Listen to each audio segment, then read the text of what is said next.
Assalamualaikum warahmatullahi wabarakatuh. Alhamdulillah, puji syukur kita panjatkan kepada Allah Subhanahu wa taala, di mana kita masih diberikan kesehatan, nikmat umat Islam. Salawat dan salam senantiasa tercurah kepada baginda kita Nabi Muhammad, kepada keluarganya, kepada para sahabatnya, mudah-mudahan syafaatnya sampai kepada kita nanti di dunia akhirat. Amin ya rabbal alamin. Bapak, Ibu, guru SD yang saya hormati, terima kasih banyak atas kehadirannya.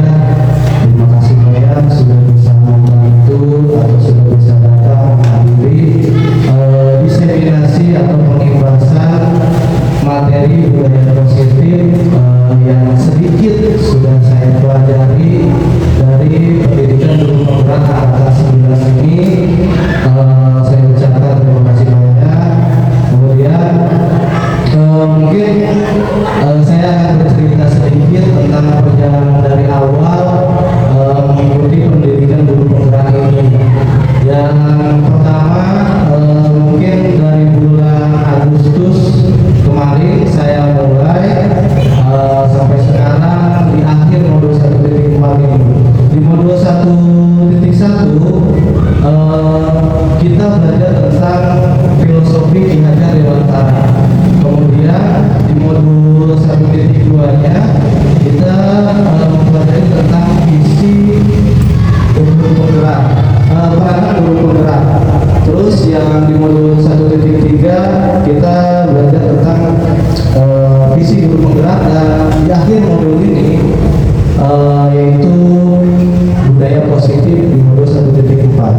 Makanya di akhir modul ini akan saya paparkan sedikit tentang budaya positif yang seharusnya atau sudah terbiasa mungkin kita lakukan di sekolah.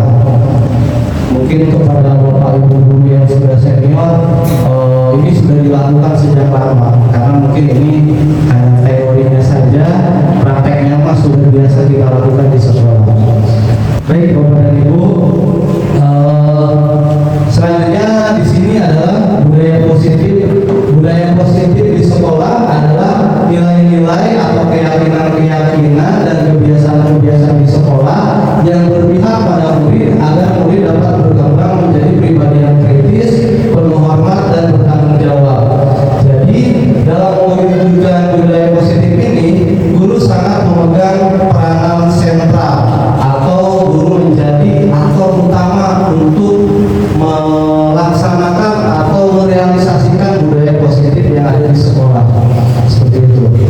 Kemudian di materi ini ada 5 poin yang mungkin akan sedikit saya paparkan. Yang pertama yaitu disiplin positif dan nilai-nilai kebajikan universal. Kemudian teori motivasi hukuman, penghargaan, restitusi. Yang ketiga keyakinan kelas. Yang keempat kebutuhan dasar manusia dan dunia berkualitas. Yang kelima ada posisi kontrol, 5 posisi kontrol. Kemudian yang terakhir ada segitiga restitusi. Selanjutnya di materi yang pertama ada disiplin positif dan nilai-nilai kebajikan universal. Nah, di sini ada paradigma teori kontrol atau ilusi kontrol. Guru mengontrol murid yang pertama. Yang kedua, bahwa kritik dan membuat orang merasa bersalah dapat menguatkan karakter.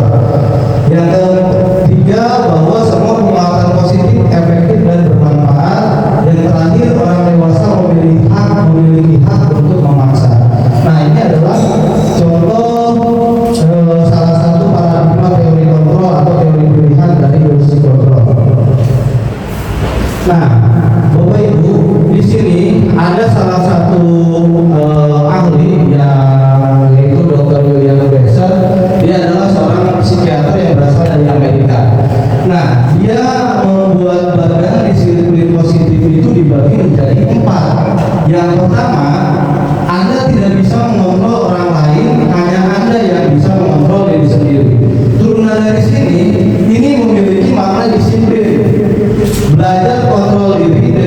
menggali potensi kita agar tercapai tujuan mulia, yaitu menjadi seorang yang kita inginkan berdasarkan nilai-nilai yang kita hargai. Jadi dari sini kita sudah bisa melihat kalau misalnya kita itu tidak bisa mengkontrol orang lain, akan tetapi hanya kita sendiri yang bisa mengontrol diri sendiri. Jadi kita kepada siswa itu lebih simpelnya hanya bisa memberi dorongan. Kita tidak bisa memaksa untuk anak seperti ini yang kita inginkan. Kemudian yang kedua, ada semua perilaku mempunyai tujuan. Di teori kontrol yang kedua ini ada teori motivasi, nilai-nilai kebajikan universal, dan keyakinan kelas. Nah, teori motivasi terbagi menjadi dua, ada motivasi ekstrinsik dan ada motivasi intrinsik. Motivasi intrinsik adalah motivasi yang datang atau dorongannya datang dari dalam diri kita sendiri. Kemudian kalau motivasi ekstrinsik itu dorongannya dari luar. Nah, di sini motivasi ekstrinsik itu bisa terjadi dua kemungkinan. Yang pertama untuk menghindari hukuman, kemudian yang kedua untuk mendapatkan imbalan. Nah, jadi ketika anak kita dorong motivasi ekstrinsiknya, anak itu ketakutannya cuma ini, dia kalau tidak nurut pasti menghindari hukuman, pasti dia nurut gitu, tidak mau dihukum. Terus ada lagi kalau kita mendorongnya lewat motivasi ekstrinsik, ketika kita membicarakan atau menyuruh sesuatu kepada anak, pasti motivasinya untuk mendapatkan imbalan. Nah, kemudian kalau motivasi ekstrinsik itu dia mengandung nilai-nilai kebajikan. Nanti di slide selanjutnya akan saya jelaskan sedikit. Kemudian di yang ketiga, menurut Dr. William Glasgow, yaitu model berpikir menang-menang, kolaborasi dan konsensus menciptakan pilihan-pilihan baru. Nah, di sini ada 5 posisi kontrol. Yang pertama, guru sebagai penghukum, guru sebagai pembuat rasa bersalah, guru sebagai teman, guru sebagai pemantau, guru sebagai manajer. Jadi di modul 1.4 ini, di sini oleh salah satu ahli atau di kurikulum merdeka ini, guru itu dibagi menjadi 5 posisi kontrol, gitu. Kemudian ada lagi yang terakhir, segitiga restitusi. Segitiga restitusi itu digunakan untuk kita menyelesaikan masalah yang terjadi pada siswa. Nanti juga akan saya jelaskan di slide selanjutnya. Kemudian yang terakhir, realitas kebutuhan kita berbeda. Kita berusaha memahami pandangan orang lain tentang dunia. Setiap orang memiliki gambaran. Nah, di sini di yang keempat ini ada 5 kebutuhan dasar manusia. Yang pertama, bertahan hidup. Bertahan hidup berarti kebutuhan makan dan minum biasanya, ya. Kemudian ada penguasaan. Penguasaan sesuatu yang bisa kita kuasai atau skill yang kita dapat lakukan atau kemampuan apa yang kita dapat lakukan. Kemudian ada kasih sayang dan rasa diterima. Nah, kebutuhan manusia juga kita membutuhkan kasih sayang, gitu ya, baik terhadap pasangan atau misalnya terhadap mereka, terhadap sahabat, teman, gitu. Dan rasa diterima ketika kita berada di suatu tempat atau di tempat pekerjaan atau di rumah, gitu kan, kita ingin diterima kehadiran kita, diterima adanya diri kita. Nah, itu salah satu kebutuhan dasar manusia. Kemudian ada kesenangan. Kesenangan di sini kita kegiatan atau sesuatu yang kita senangi atau bisa dalam arti hobi, gitu. Kemudian ada kebebasan. Kebebasan sesuatu yang dapat kita lakukan, gitu ya, tapi tidak keluar dari norma-norma yang berlaku, gitu. Selanjutnya, nah, ada makna disiplin. Disiplin berasal dari bahasa Latin yaitu disiplina atau artinya belajar. Menurut Socrates dan Plato, gitu, makna asal dari kata disiplin ini berkonotasi dengan disiplin diri dari murid-murid. Disiplin diri membuat orang menggali potensinya menuju sebuah tujuan apa yang dia hargai. Namun budaya kita biasanya, Bapak Ibu, makna kata disiplin ini telah berubah menjadi sesuatu yang dilakukan seseorang pada orang lain untuk mendapatkan kepatuhan. Jadi kita secara terpaksa gitu kan, untuk untuk terlihat oleh orang lain supaya kita terlihat patuh gitu kebanyakan. Jadi tidak datang dari diri kita sendiri. Nah, kemudian kecenderungan umumnya adalah hubungan kata disiplin dengan ketidaknyamanan, bukan dengan apa yang kita hargai atau pencapaian suatu tujuan yang mulia. Jadi yang saya tangkap, kita itu sebetulnya disiplin itu untuk menggali potensi kita sendiri, untuk mencapai sebuah tujuan kita, apa yang kita hargai, apa yang kita ingin capai sebetulnya. Tapi kebanyakan dari kita, mungkin termasuk saya sendiri, ketika menerapkan disiplin semata-mata dilakukan hanya untuk terlihat atau mendapatkan bahwa dia tuh patuh, dia tuh orangnya disiplin gitu. Jadi budaya kita sebetulnya kebanyakan inginnya seperti itu, padahal disiplin sendiri adalah untuk menggali potensi menuju sebuah tujuan, apa yang kita hargai, apa yang ingin kita capai. Seperti itu. Selanjutnya ada nilai-nilai kebajikan universal. Nah, menurut William Glasser pada teori kontrolnya, nilai-nilai kebajikan adalah sifat-sifat positif manusia yang merupakan tujuan mulia yang ingin dicapai individu. Nilai-nilai tersebut bersifat universal dan lintas bahasa, suku, agama maupun latar belakang. Nah, dengan mengaitkan nilai-nilai kebajikan, orang yang diyakini seseorang, maka motivasi intrinsipnya akan terbangun sehingga menggerakkan motivasi diri dalam untuk mencapai tujuan yang mulia. Nah, di sini ada nilai-nilai kebajikan yang ingin dicapai oleh setiap anak Indonesia, kita kenal dengan profil pelajar Pancasila. Di kurikulum Merdeka ini kita sering mendengar atau gembar-gembor, kita tuh harus menciptakan, kita tuh harus mendorong anak untuk menjadi profil pelajar Pancasila. Maksudnya profil pelajar Pancasila itu yang bagaimana?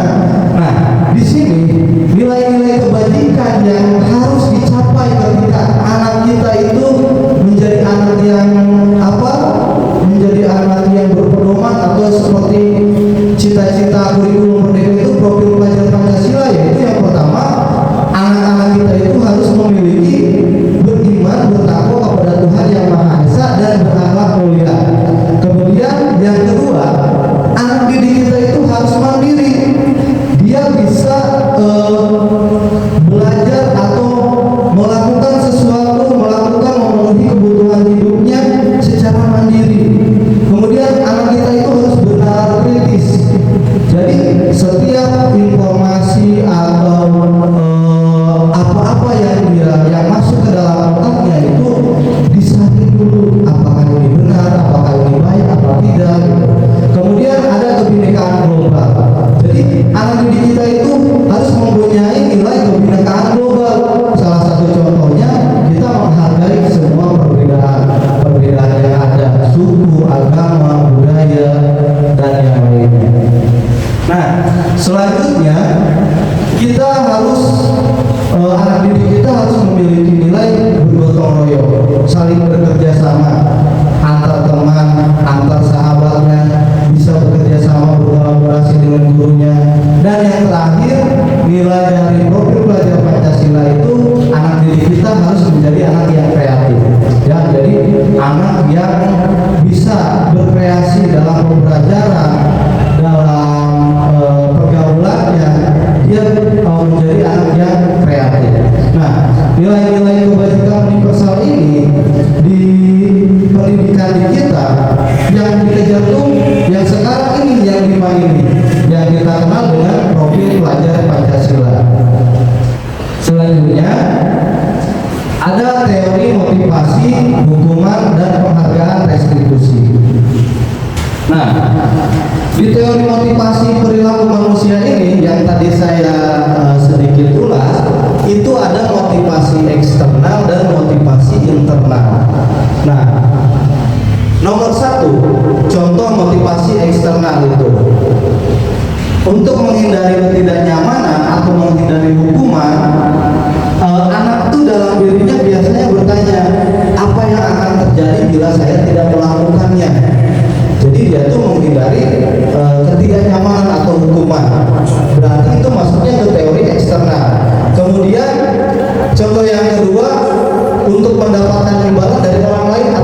konstitusi. Mereka bertanya dalam hatinya itu, apa yang akan saya dapatkan apabila saya melakukannya? Berarti dia masih di dalam motivasi eksternal.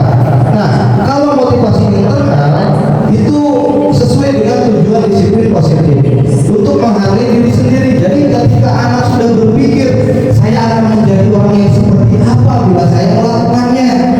Kalau anak sudah berpikir seperti itu, berarti itu sudah dorongan dari diri sendiri, sudah sesuai dengan tujuan disiplin positif. Tapi ketika anak melakukan sesuatu karena untuk ketidaknyamanan, menghindari hukuman dari guru atau untuk mendapatkan imbalan, berarti itu motivasinya masih dari luar, bukan datang dari diri sendiri, bukan dari hatinya. Seperti itu.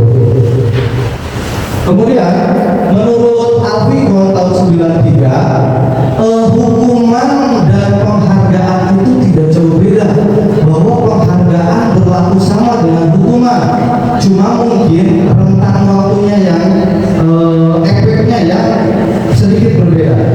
Bahwa penghargaan berlaku sama dengan hukuman dalam arti meminta atau membujuk seseorang melakukan sesuatu untuk memenuhi kebutuhan atau tujuan tertentu dari orang yang menerima atau membujuk.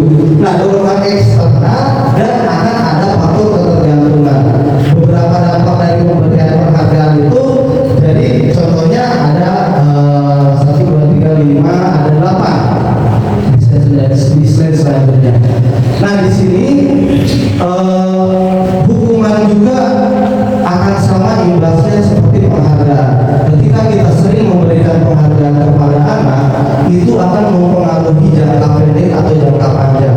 Penghargaan bisa menghukum anak, penghargaan bisa mengurangi ketepatan, penghargaan tidak efektif, penghargaan merusak hubungan. Jadi ketika kita memberikan penghargaan yang terus-menerus kepada untuk melakukan tugas itu, karena tidak ada penghargaannya atau tidak ada rewardnya. Nah, kemudian dihukum oleh penghargaan. Jadi penghargaan juga bisa menghukum karakter siswa. Jadi penghargaan bisa menurunkan kualitas, penghargaan mematikan kreativitas, penghargaan mengurangi motivasi intrinsik. Jadi di sisi lain, penghargaan bisa berupa apresiasi. Itu tidak semua penghargaan bisa mendorong motivasi intrinsik siswa, akan tetapi penghargaan itu bisa mematikan kreativitas, bisa mengurangi motivasi belajar. Jadi ketika anak belajar tidak ada penghargaannya, kadang-kadang anak-anak malas gitu, nggak ada hadiahnya atau nggak ada rewardnya gitu. Nah, apa yang harus kita lakukan untuk menghindari ini? Nah, sebagai program kebajikan dan dalam teori budaya positif, kita memberikan motivasi kepada siswa-siswi kita atau apresiasi. Dalam diberikan apresiasi atau pengakuan, diberikan pengakuan ini dibagi menjadi 1, 2, 3, 4, ada 5, ada 4. Jadi berikan pengakuan secara khusus, secara pribadi, beri pengakuan ke semua murid secara bergantian, atau beri pengakuan secara konsisten. Jadi menurut budaya positif, ketika kita sering memberikan penghargaan kepada siswa, itu bisa mematikan kreativitas, itu bisa menurunkan motivasi intrinsik yang ada di dalam diri siswa. Makanya menurut budaya positif ini kita harus memberikan apresiasi gitu. Bukan berarti apresiasi bentuknya hadiah kepada siswa ketika dia bisa mencapai sesuatu atau mencapai sesuatu yang kita perintahkan atau kita tujukan gitu. Nah, di sini ada contoh pengakuan atau apresiasi kebajikan. Di pembuka ada, kemarin saya perhatikan nilai kebajikannya, rasa empatimu besar sekali. Itu pada saat menolong murid baru di kelas kita. Kemudian pada saat kamu membantu temanmu di tugas kelompok, kita bisa memberikan apresiasi, saya menghargai kepedulianmu karena kamu sudah membantu teman-temanmu di tugas kelompok. Yang ketiga, pada saat kamu memungut kertas yang berserakan di lantai, kita bisa memberikan apresiasi, terima kasih untuk rasa tanggung jawabmu karena kamu sudah memungut kertas-kertas yang berserakan berserakan di lantai. Nah, ini adalah bentuk bentuk apresiasi kita kepada siswa ketika siswa kita sudah melakukan sifat-sifat yang positif gitu, atau kebaikan-kebaikan yang dilakukan. Kita berikan sedikit apresiasi kepada siswa kita. Kemudian, nah, di sini ada contoh perilaku tindakan guru atau perilaku guru terhadap siswa. Di sini termasuk kehukuman atau konsekuensi gitu ya. Nah, contoh dari hukuman, siswa mencatat 100 kali di dalam buku yang berisi kalimatnya saya tidak akan terlambat lagi gitu. Ditulis beberapa kali di dalam buku. Ini adalah salah satu bentuk hukuman. Nah, kemudian ada lagi tindakan guru, lari mengelilingi lapangan basket 2 kali karena terlambat hadir di sekolah.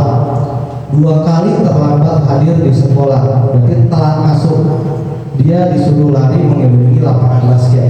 Itu adalah bentuk hukuman sama. Kemudian yang ketiga, murid diminta push up 15 kali karena tidak menggunakan masker ke sekolah. Nah, itu juga sama, bentuk hukuman. Karena tidak menggunakan masker, dia disuruh push up. Saya pernah menanyakan kemarin ketika pembelajaran, kan ibaratnya ketika kita memberikan hukuman, apalagi hukuman misalnya fisik, tujuannya bagus, misalnya murid terlambat kita suruh push up gitu, itu kan berarti kan bagus kan, sekalian berolahraga, sekalian memberikan efek jerak. Tapi di dalam teori budaya positif, sebetulnya memberikan hukuman itu sebetulnya salah. Nah, yang bagus itu supaya kita netral, kita harus memberikan konsekuensi, bukan hukuman. Jadi hukuman dan konsekuensi itu berbeda. Jadi, nah, contoh yang konsekuensi, menggantikan kertas tugas teman yang telah dicoret-coret. Jadi ketika siswa melakukan atau mencoret-coret kertas teman, tidak dihukum, tapi dia diberikan konsekuensi. Apa ketika dia setelah mencoret-coret buku teman, berarti dia harus menggantikan kertas yang telah dicoret-coret. Itu contoh konsekuensi. Contoh yang keduanya juga, membersihkan tumpahan air di meja tulis karena tersenggol pada saat belajar. Nah, ini bukan hukuman, ini masuknya ke konsekuensi karena dia belajar bertanggung jawab apa yang telah dia lakukan. Kemudian yang termasuk hukuman juga di sini, murid disuruh untuk tidak mengenakan sepatu seharian di sekolah karena tidak mengenakan sepatu hitam. Jadi disuruh tidak mengenakan sepatu karena sepatunya warna hitam. Itu salah satu hukuman. Nah, ada juga di konsekuensi yang terakhir, contoh konsekuensinya, lari mengelilingi lapangan basket 2 kali karena terlambat 10 menit untuk pelajaran PJOK. Nah, kalau itu kenapa tidak hukuman? Karena nyambung, karena sedang belajar PJOK, karena sedang berolahraga gitu. Kemudian, nah, perbedaan hukuman dan konsekuensi di sini menurut Diana Gossen tuh yang saya tahu dia penulis atau akademisi dari Amerika. Nah, hukuman dan konsekuensi itu berbeda. Salah satunya hukuman yang nomor 1, sesuatu yang menyakitkan yang harus terjadi kalau hukuman. Tapi ketika di konsekuensi itu sesuatunya harus terjadi. Kita bertanggung jawab gitu. Kemudian hukuman juga membuat anak sakit fisik maupun hati untuk jangka waktu yang lama. Kalau dihukum, anak pasti terasa sakit fisik atau hatinya dan jangka waktunya sangat lama. Dan kalau dikonsekuensi, membuat anak merasa tidak nyaman dalam jangka waktu pendek karena dia bertanggung jawab atas sesuatu yang dilakukan, dia merasa tidak nyaman, tapi waktunya sebentar, tidak terlalu lama. Nah, kemudian di hukuman anak membenci kedisiplinan, tapi kalau dikonsekuensi anak akan menghargai kedisiplinan. Kemudian paksaan, dikonsekuensi stimulus tanggapan. Kemudian di hukuman mendorong anak menyakiti diri sendiri. Kalau dikonsekuensi mendorong anak agar mudah menyesuaikan diri. Yang keenam, diri yang baik. Anak belajar untuk menyembunyikan kesalahan. Kalau di konsekuensi, anak belajar untuk mematuhi peraturan. Nah, kemudian di hukuman yang terakhir yang paling paling riskan gitu ya, anak mudah marah, anak merasa bersalah, dipermalukan, merasa tidak dihargai ketika mendapatkan hukuman. Tapi kalau konsekuensi, anak itu hanya kehilangan hak, dibuat tidak nyaman saja, diasingkan untuk sementara. Jadi jangka waktunya dia tidak nyamannya itu pendek seperti itu. Itu menurut Diana Gosen. Lanjut, apa itu restitusi? Nah, Bapak Ibu, di budaya positif ini ketika anak mendapatkan atau melakukan kesalahan, yang dilakukan itu adalah kita melakukan restitusi. Kemarin di modul sebelumnya saya sempat membuat ada tugas demonstrasi kontekstual itu tentang restitusi, mencontohkan anak yang melanggar peraturan. Kemarin ada kelas 4 yang namanya Safi. Nah, Safi itu pas saya masuk ke kelas dia mencoret-coret tembok. Kemudian saya panggil. Nah, saya lakukanlah langkah-langkah restitusi. Nanti langkahnya akan ada di slide selanjutnya. Nah, restitusi itu adalah proses menciptakan kondisi bagi murid untuk memperbaiki kesalahan mereka, sehingga mereka bisa kembali kepada kelompok mereka dengan karakter yang lebih kuat.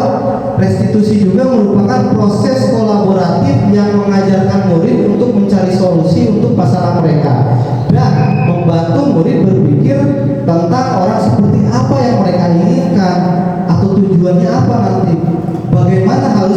Bagaimana mereka harus memperlakukan orang lain. Jadi restitusi itu simpelnya kita menciptakan kondisi bagaimana kita memperbaiki kesalahan murid sehingga murid kita bisa kembali pada kelompoknya dengan karakter yang lebih kuat. Jadi ketika dia kembali ke kelompoknya, dia tidak merasa dikucilkan karena dia sudah bersalah, dia tidak merasa minder gitu kan. Tapi murid kita bisa kembali ke kelompok mereka dengan karakter yang lebih kuat. Kemudian selanjutnya, nah di sini ada identitas gagal dan identitas sukses. Menurut teori para ahli, di sini ada identitas gagal dan identitas sukses. Nah, identitas gagal itu ketika murid melakukan kesalahan, itu kita memberikan hukuman kepada murid atau kepada peserta didik. Tapi kalau identitas sukses, kita itu memberikan disiplin. Disiplinnya berupa konsekuensi dan restitusi. Di contoh yang pertama, ketika siswa melakukan kesalahan, itu yang kalau kita menghukum, itu sesuatu yang menyakitkannya harus terjadi kepada siswa karena siswa mendapatkan hukuman. Kalau konsekuensi itu harus terjadi, dia harus bertanggung jawab karena melakukan kesalahan. Kalau restitusi, itu restitusi merupakan pilihan. Kita menegurnya, menasehatinya tanpa adanya hukuman. Nah, bukan berarti restitusi tidak memberikan efek jerah kepada siswa, akan tetapi nanti ada langkah selanjutnya di restitusi itu. Ada 3 langkah di dalam restitusi. Nah, kemudian kalau di hukuman tidak nyaman untuk murid dalam jangka waktu panjang. Kalau di konsekuensi tidak nyaman untuk murid tapi jangka waktunya pendek. Tapi yang terakhir kalau di restitusi kita menguatkan untuk murid anak dalam jangka waktu panjang. Kemudian korban mendapatkan keadilan di dalam hukuman. Di dalam konsekuensi korban bisa diabaikan. Tapi kalau di dalam restitusi ketika terjadi kerugian, korban mendapatkan gantinya. Nah, kemudian murid atau anak akan tersakiti di dalam hukuman. Akan tetapi di konsekuensi murid atau anak dibuat tidak nyaman. Nah, kalau di restitusi murid atau anak mendapatkan penguatan. Nah, dan seperti itu. Jadi di hukuman itu memberikan efek negatif. Kalau konsekuensi itu akhirnya memberikan efeknya netral dia. Kalau restitusi memberikan efek yang positif seperti itu. Kemudian, nah di sini ada ciri-ciri restitusi. Ciri-ciri restitusi itu, restitusi bukan untuk menebus kesalahan, namun untuk belajar dari kesalahan. Restitusi juga membangun hubungan baik yang tadinya baik, ketika terjadi sesuatu menjadi tidak baik. Nah, restitusi itu diperbaiki, hubungan itu menjadi baik kembali. Kemudian restitusi itu adalah tawaran, bukan paksaan. Nah, selanjutnya restitusi menuntun untuk melihat ke dalam diri, melihat introspeksi diri kalau menurut kita. Kemudian restitusi mencari kebutuhan dasar yang mendasari tindakan. Selanjutnya restitusi diri adalah cara yang paling baik, fokus pada karakter bukan tindakan. Kemudian restitusi itu fokus pada solusi dan mengembalikan murid yang berbuat salah pada kelompoknya. Jadi ketika dilakukan restitusi kepada siswa yang berbuat salah, itu kita bisa mengembalikan dia ke dalam kelompoknya dengan pribadi yang lebih kuat, pribadi yang tidak dikucilkan karena telah melakukan kesalahan. Kemudian di sini ada keyakinan kelas. Nah, kemarin saya telah membuat pada awal pembelajaran di modul 1 itu, ketika belajar keyakinan kelas, saya menerapkan di kelas saya itu keyakinan kelas 4. Jadi kata-kata peraturan itu diganti menjadi kata keyakinan kelas. Karena kenapa? Ketika peraturan itu mau tidak mau, suka tidak suka, ketika peraturan dibuat itu harus dilaksanakan, harus dijalankan. Kalau tidak, akan ada hukuman di situ ketika tidak menjalankan peraturan. Akan tetapi, jika yang kita buat itu adalah keyakinan kelas, itu akan mendukung motivasi intrinsik siswa kembali ke nilai-nilai keyakinan budaya positif. Mungkin untuk mencapai itu butuh tahapan yang lumayan lama. Nah, di sini mengapa peraturan saja, mengapa harus keyakinan kelas? Jadi untuk mendukung motivasi intrinsik, kita kembali ke nilai-nilai atau keyakinan-keyakinan lebih menggerakkan seseorang dibandingkan mengikuti serangkaian peraturan-peraturan. Kemudian, nah di sini ada peraturan dan keyakinan kelas. Perbedaannya, jadi peraturan itu sifatnya memaksa, seseorang dipaksa untuk mematuhi. Tapi kalau keyakinan kelas, dia untuk mendorong motivasi dalam dirinya. Kalau sesuatu yang dilakukan itu harus berasal dari dalam dirinya. Misal di peraturan, selalu kembalikan buku ke tempatnya, itu berarti sebuah perintah, selalu harus. Tapi di keyakinan kelas, kalimatnya kita ganti menjadi kalimat yang positif. Berarti kalau selalu mengembalikan buku ke tempatnya, dalam artian keyakinan kelasnya, kita harus bertanggung jawab. Nah, kemudian yang kedua, dilarang mengganggu orang lain. Dilarang, berarti ulah, jangan mengganggu, gitu kan? Berupa paksaan, berupa perintah. Nah, kita jadikan kalimat yang positif. Berarti kalau dilarang mengganggu orang lain, kalimat positif atau keyakinan kelasnya menghormati orang lain. Kemudian hadir di sekolah 15 menit sebelum pembelajaran dimulai. Berarti kalimat positifnya menghormati orang lain dan kita harus berkomitmen. Kemudian di peraturan dilarang melakukan kekerasan.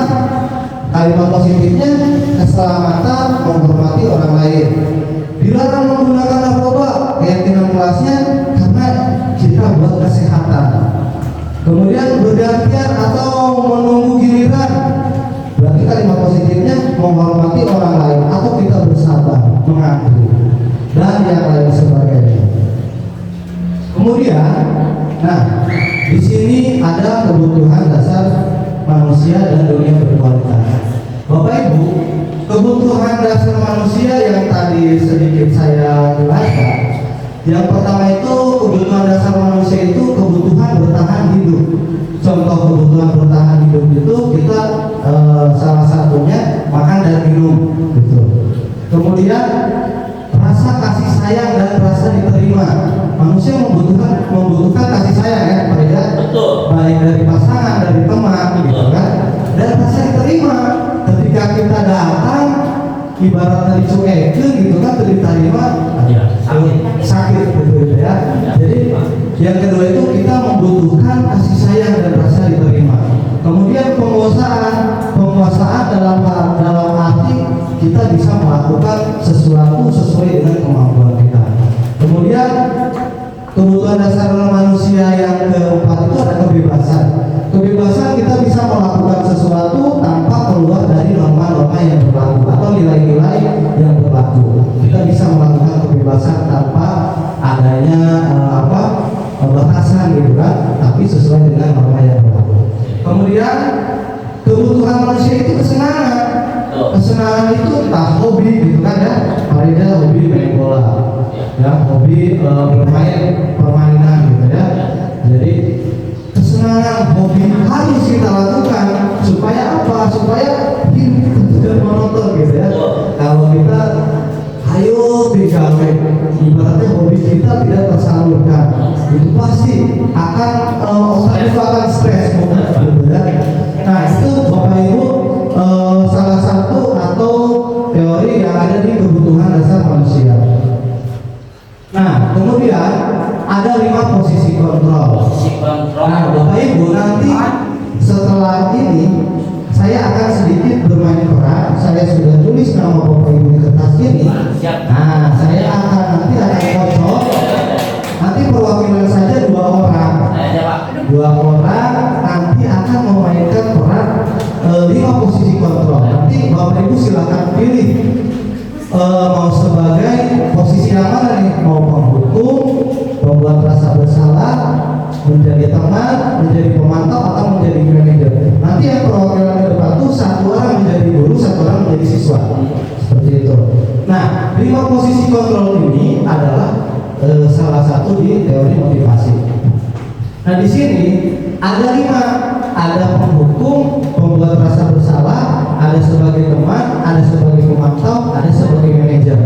Nah, di 5 posisi kontrol ini, identitas gagal itu adalah guru sebagai penghukum dan pembuat rasa bersalah kepada siswa. Kalau identitas berhasil atau sukses atau 50-50 gitu kan, bisa berhasil, bisa sukses, guru itu menempatkan dirinya sebagai posisi teman dan pemantau. Nah, yang terakhir posisi kontrol paling bagus gitu ya, yang disarankan yang paling perfect lah, guru itu harus sebagai manajer. Nah, identitas ini kemungkinan suksesnya besar meskipun ketika kita menempatkan diri sebagai manajer kepada siswa membutuhkan waktu yang sangat lama dan tidak mudah gitu. Pasti kemarin saya sempat bertanya di sana ketika di dalam Zoom gitu ya kepada pematerian di sana, Pak, berarti kalau kita menghukum anak gitu kan, padahal tujuannya baik memberikan efek jerak, apakah itu salah? Tapi mereka menjawab itu salah. Karena apa? Karena akan memberikan dampak yang negatif kepada siswa, akan memberikan pengaruh jangka panjang kepada siswa. Entah siswanya kesal atau dendam kepada guru ketika kita anak melakukan kesalahan sedikit, dihukum gitu kan. Nah, berarti di kurikulum yang baru ini disempurnakan dari kurikulum yang sebelumnya. Bukan berarti kurikulum yang sebelum-sebelumnya tidak bagus, cuma mungkin disempurnakan lagi ketika pergantian kurikulum. Nah, Bapak Ibu, di sini untuk menjadi posisi manajer kita biasanya semenjak ketika awal dari guru, biasanya kita ketika anak berbuat kesalahan kita selalu di posisi penghukum atau kita selalu di posisi membuat rasa bersalah. Contoh misalnya di posisi penghukum yang diperbuat oleh guru adalah guru menghardik atau menunjuk atau menyindir. Guru berkata, kalau kamu tidak melakukannya, awas ya, rasakan, kan? Kata guru kecil. Nah hasilnya si siswa itu akan memberontak atau menyalahkan orang lain atau berbohong dia. Kaitan dengan dunia berkualitas, murid meletakkan guru di luar dunia berkualitas.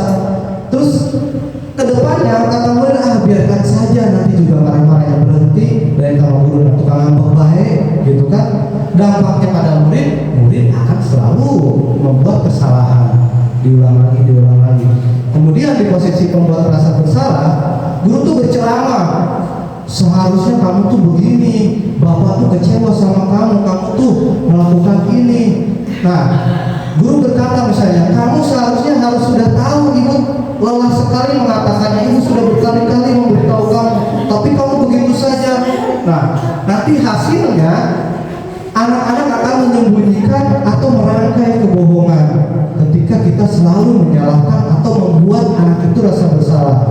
Kaitan dengan dunia berkualitas, murid meletakkan guru di dalam dunia berkualitas, jadi guru itu dianggap negatif. Paling murid hanya berkata ketika dibuat rasa bersalah, maafkan saya pak, maafkan saya bu, paling murid berkata seperti itu.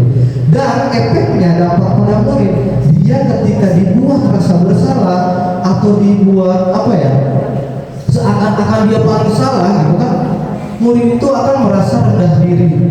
Seperti itu, dia akan merasa minder, seakan-akan mengenal salah negeri pisan, padahal kesalahan hal yang sepele misalnya. Nah kemudian itu di identitas gagal. Jika di identitas sukses atau berhasil, itu posisi kontrolnya antara posisi kontrol teman atau pemantau. Nah ketika di posisi kontrol teman, guru itu membuat alasan-alasan untuk muridnya. Contoh misalnya guru, ayolah lakukan demi ibu, masa kamu tidak mau? Ingat ibu pernah membantu kamu loh, gitu kan. Guru berkata seperti itu kepada siswa karena sebagai teman. Nanti hasilnya anak itu akan ketergantungan. Kemudian kaitannya dengan dunia berkualitas itu, murid meletakkan guru sebagai orang yang sangat penting di dunia berkualitas. Saya berpikir bapak ibu adalah teman saya, ternyata begitu. Nah nanti hasilnya siswa itu akan lemah, tidak mandiri dan tergantung.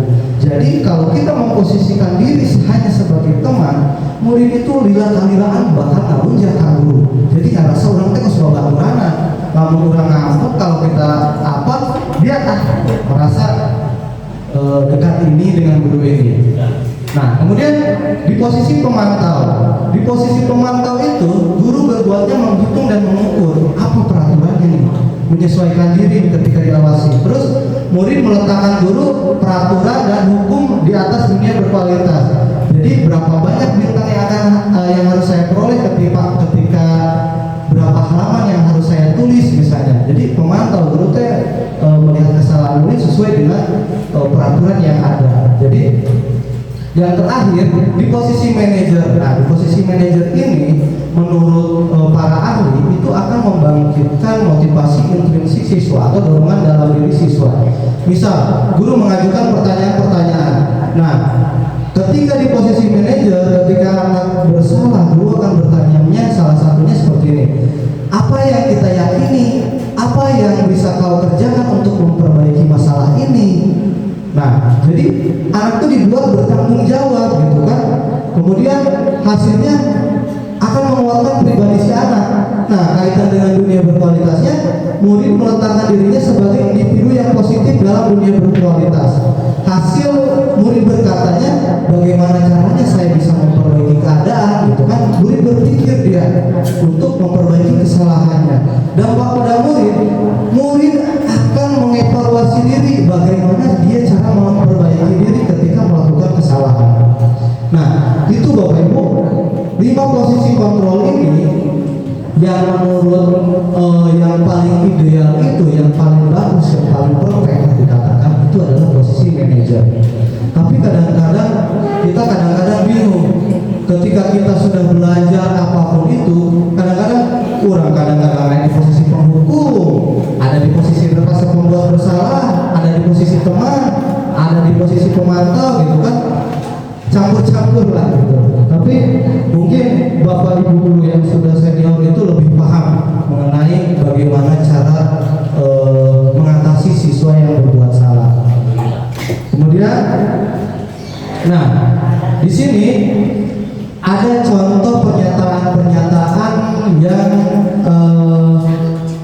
sesuai dengan 5 posisi kontrol tadi. Misalnya, kata saya kecewa sekali dengan kamu. Nah, itu adalah pernyataan membuat orang merasa bersalah. Kamu telah mengecewakan saya, gitu kan, sudah mengkhianati saya. Seperti itu ya Bu Haji. Iya. Nah, itu membuat orang merasa bersalah. Kemudian ada lagi pernyataan kamu tidak pernah benar melakukannya. Salah, gue salah. Itu posisi penghukum. Nah, kemudian ada salah satu pernyataan, ayolah lakukan demi ibu, demi bapak. Itu guru sedang di posisi teman. Kemudian ada lagi pernyataan, apakah kamu mau mendapatkan stiker bintang hari ini? Itu di posisi pemantau guru itu. Terus ada salah satu pernyataan lagi, bagaimana kamu bisa menyelesaikan masalah ini? Itu posisi manajer. Jadi mendorong motivasi dari siswa. Kemudian kamu selalu yang paling terakhir nulis terakhir baca terakhir menjalankan tugas. Nah, itu adalah pernyataan-pernyataan penghukum yang dilakukan oleh guru. Seperti itu. Nah, kemudian yang terakhir Bapak Ibu ada segitiga restitusi. Nah, segitiga restitusi itu yang di bagian budaya positif yang awal itu ada tiga tahapan. Yang pertama itu di segitiga restitusi itu kita menstabilkan identitas, kemudian validasi kebutuhan, yang terakhir menanyakan keyakinan. Menstabilkan identitas. Nah, menstabilkan identitas itu adalah untuk membuat anak yang merasa gagal karena telah berbuat salah menjadi positif terhadap dirinya. Contoh, misalnya ketika anak buat salah itu jangan kita langsung marahi, jangan langsung kita sentak, jangan langsung kita hukum. Kita stabilkan dulu identitasnya. Misal, guru berkata, berbuat salah itu hal yang manusiawi, tidak ada manusia yang sempurna. Bapak Ibu juga pernah berbuat salah.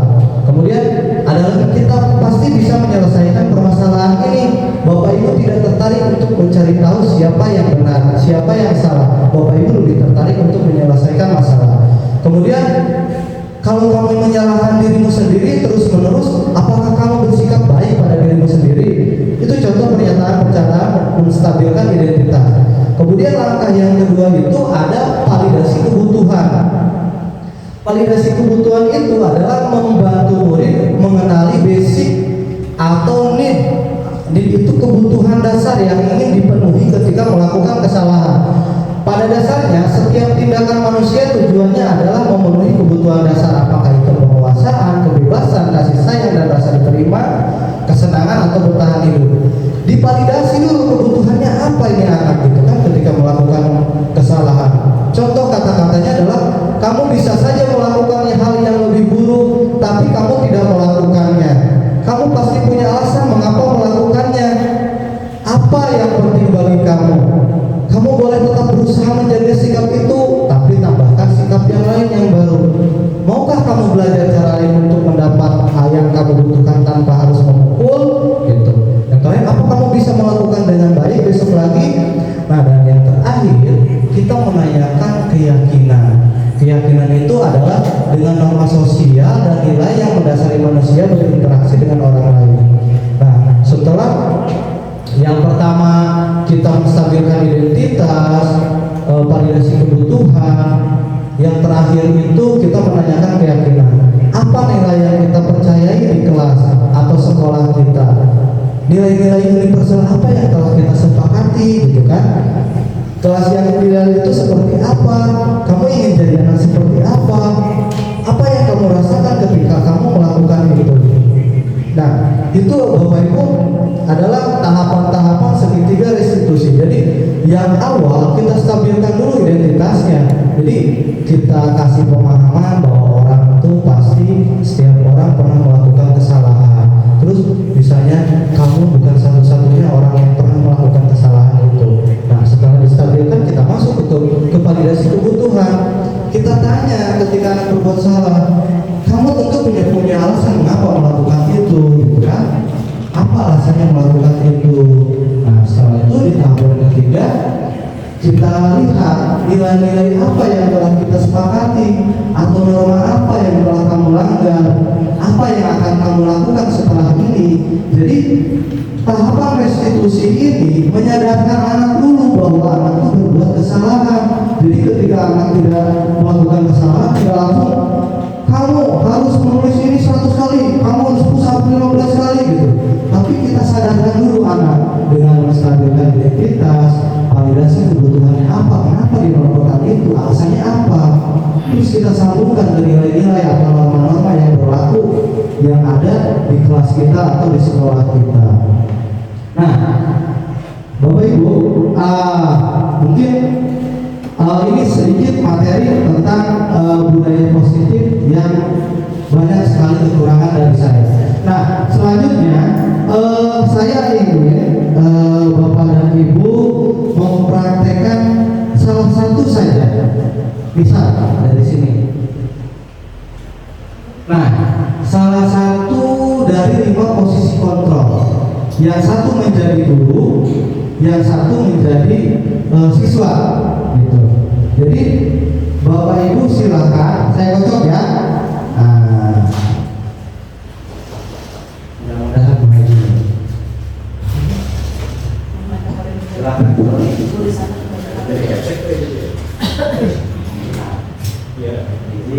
Jadi satu jadi guru, satu jadi siswa. Pak, ini.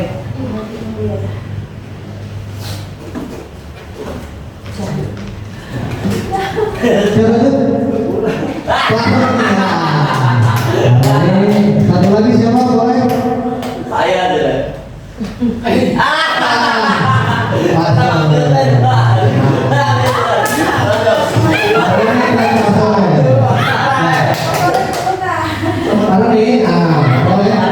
Sebelum mempraktekannya, boleh di situ saja di tempat beliau gitu kan. Sebelum mempraktekannya, saya punya video atau tahapan restitusi yang telah saya lakukan terhadap siswa. Ini contoh. Restitusi sampean prostitusi. Ya, ngomongnya prostitusi. Restitusi mana? Inspirasi. Inspirasi. Mau gini karena ada orang mau itu kok ya. Dua. Aku ada yang kata Pak Luar ke Pak Luar dua kata dia. Pakai Tulisan Langsung live loh. live. Dia. Ya.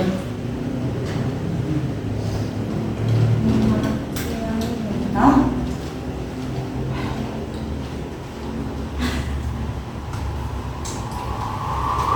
Saya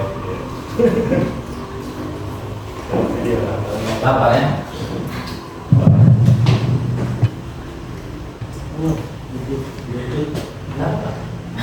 Terus apa?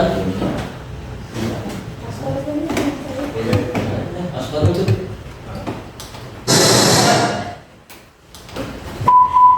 Aku takut. Kalau mau dibantuin ya harus sendiri aja. Ya. Oh. proses mandiri. Nggak percaya teman-teman. Nah, kita Itu nanti bikinnya kayak apa? ya. Saya makan dulu deh tadi. Apa tuh? Yang ini yang center lagi.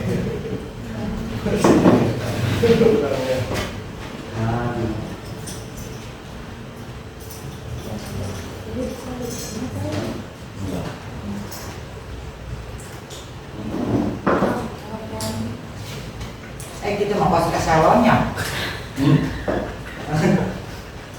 Nggak usah Jangan gitu. Jangan ngomong gitu. Kan ditinggal. Oh iya. Ya itu ke salon.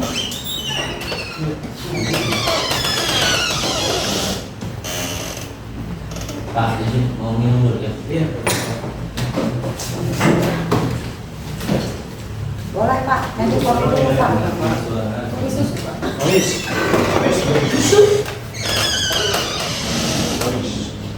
Ya.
itu adalah contoh restitusi atau simulasi percakapan kasus 1 ketika anak melakukan kesalahan. Jadi saya waktu itu melakukan simulasi sebagai manajer, gitu kan, memvalidasi dulu apa kebutuhannya, kita menstabilkan dulu, divalidasi dulu, terus kita tanyakan keyakinannya.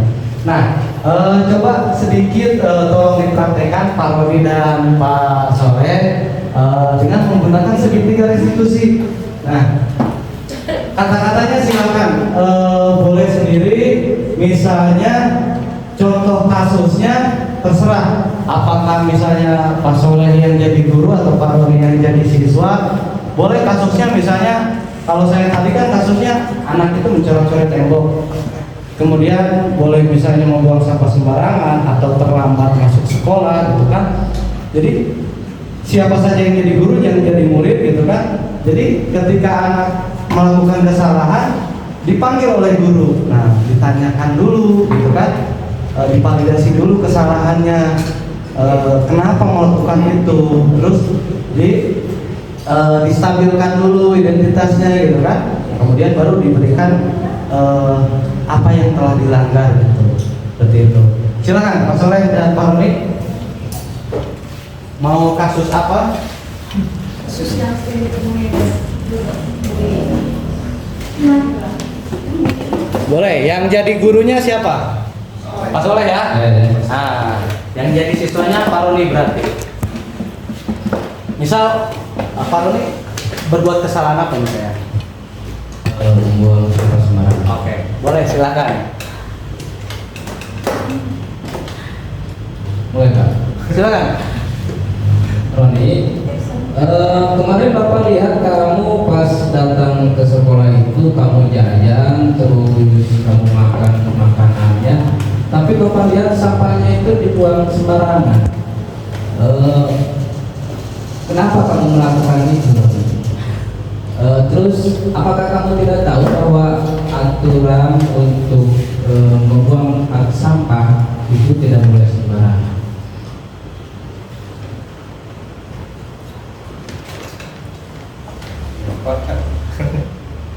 Ya Pak. Ya Pak, kebetulan memang betul kemarin saya jajanan yang di depan. Terus pas saya buang sampah, nggak ada Pak tong sampahnya. Masa saya buat mungkin ya sembarangan gitu kan, karena saya lihat nggak ada tong sampah di sekitar saya gitu Pak. Oh seperti itu.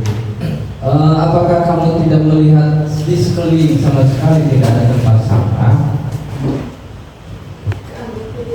Ya Pak, waktu itu saya berusaha nyari, memang nggak terlalu jauh saya nyari, cuma karena saya pepet waktu juga mau masuk ke kelas, ya akhirnya daripada saya terlambat masuk, makanya saya lempar aja, karena nggak ada tong sampah yang dekat di sekitar situ Pak. Ya, Bapak memahami apa yang kamu lakukan dengan tujuan juga yang awalnya baik. Cuma yang Bapak tekankan lagi bahwa membuang sampah itu sangat tidak baik kalau sembarangan. Dan Bapak yakin sekolah pun pasti menyediakan untuk tempat membuang sampah.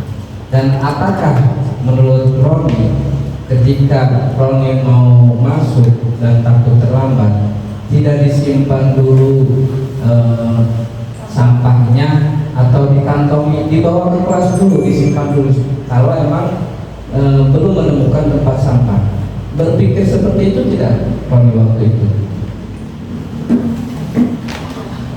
Kayaknya saya nggak sempat berpikir kayak gitu Pak, karena yang saya bilang tadi, karena saya juga sudah masuk waktu belajar, waktu saya membuang sampah kan tidak ada sekeliling tong sampah di sekitar saya. Tapi saya akui mungkin itu juga yang salah, sudah melanggar besar. Insya Allah nggak saya ulangi lagi Pak. Ya, Bapak yakin dan Bapak sampaikan lagi, kamu pasti mengerti bahwa membuang sampah itu selain dilarang atau selain punya keyakinan sekolah kita, dan itu sangat tidak baik buat kita dan lingkungan yang akan membuat tempat kita tidak indah dan sia-sia. Bapak yakin Roni paham dan tahu hal seperti itu, dan Bapak yakin juga Roni pasti bisa ke depannya untuk bisa tetap membuang sampah pada tempatnya.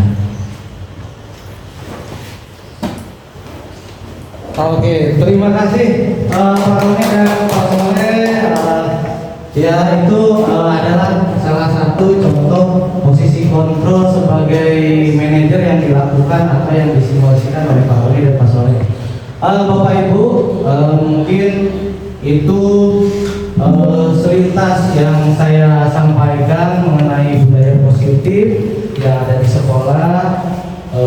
Saya mengucapkan terima kasih banyak atas kehadiran Bapak Ibu. Saya memohon maaf yang sebesar-besarnya karena telah mengganggu waktu aktivitas Bapak Ibu semua.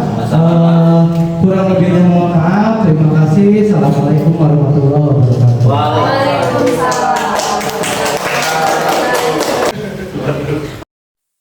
Assalamualaikum warahmatullahi wabarakatuh.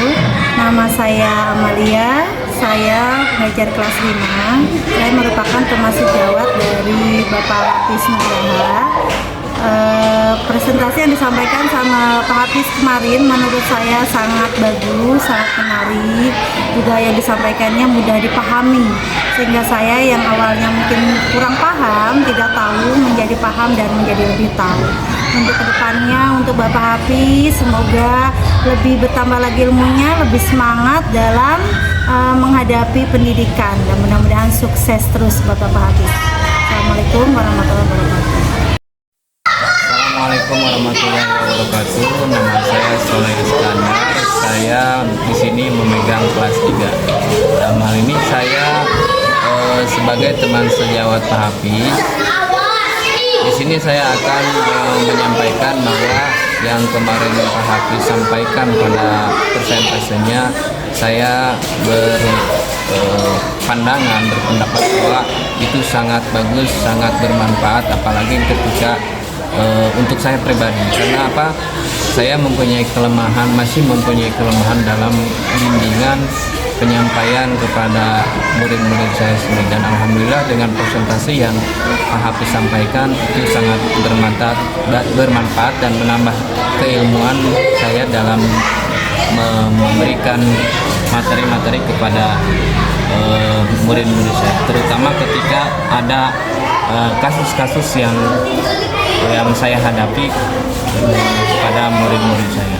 Adapun kepada Pak Hafiz, semangat terus, maju terus dalam menimba ilmu untuk pendidikan di Indonesia ini. Semoga selalu bermanfaat untuk semuanya. Terima kasih. Assalamualaikum warahmatullahi wabarakatuh.